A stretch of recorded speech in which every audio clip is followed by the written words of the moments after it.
Hi, I'm Dr. Liz Cruz, and by now you've already been seen by one of the providers, and you're watching this video because you're going to be scheduled either for a colonoscopy or an upper endoscopy or possibly both. So I just wanted to go over a few things in regards to the procedures. You're going to receive a prep form that's going to go over the details of what you need to do to prepare for the exam. All right, it's very, very, very important that you read through this. And I recommend that when you leave our office today, that you take this form and you read through it. Try to read through it on the same day.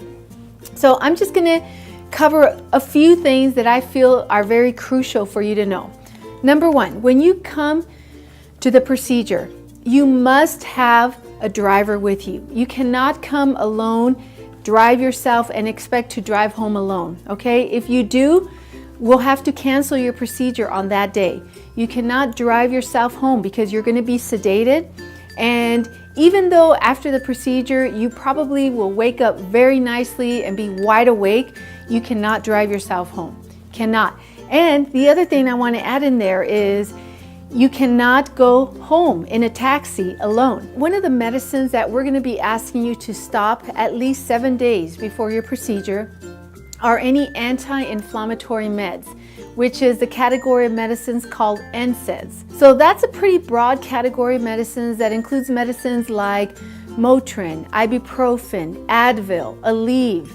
And those medicines should be stopped at least 7 days before the procedure because of the risk of bleeding when you're taking these medicines. The other thing is that there is a list of NSAIDs that's on the back of your prep form.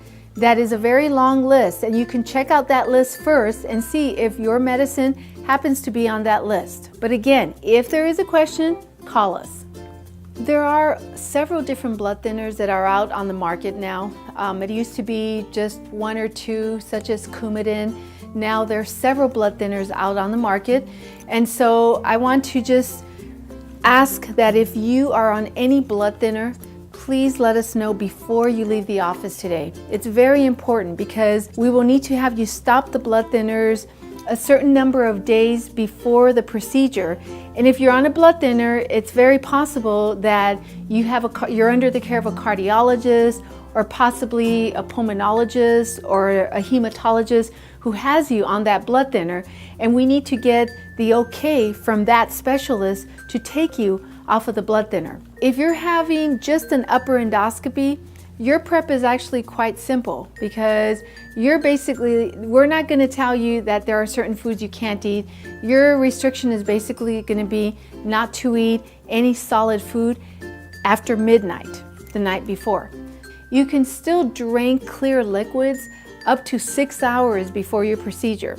If you're a diabetic, there are going to be certain instructions that we're going to give you as to what you need to do with your diabetic medication, whether you're on pills or insulin. It's very important that we guide you on what to do with those medicines because you do not want to be taking the same dosage of those medicines the day before or the day of the procedure. Okay, please be very aware that there are specific instructions for that, okay? And this is very important because we don't want you to take your regular doses and then for your blood sugar to bottom out, okay? Because that can be very dangerous and potentially fatal. So please, very, very important. At the very top part of the form, there's a section where the date and the time and the facility where we will be doing your procedure will be written out for you.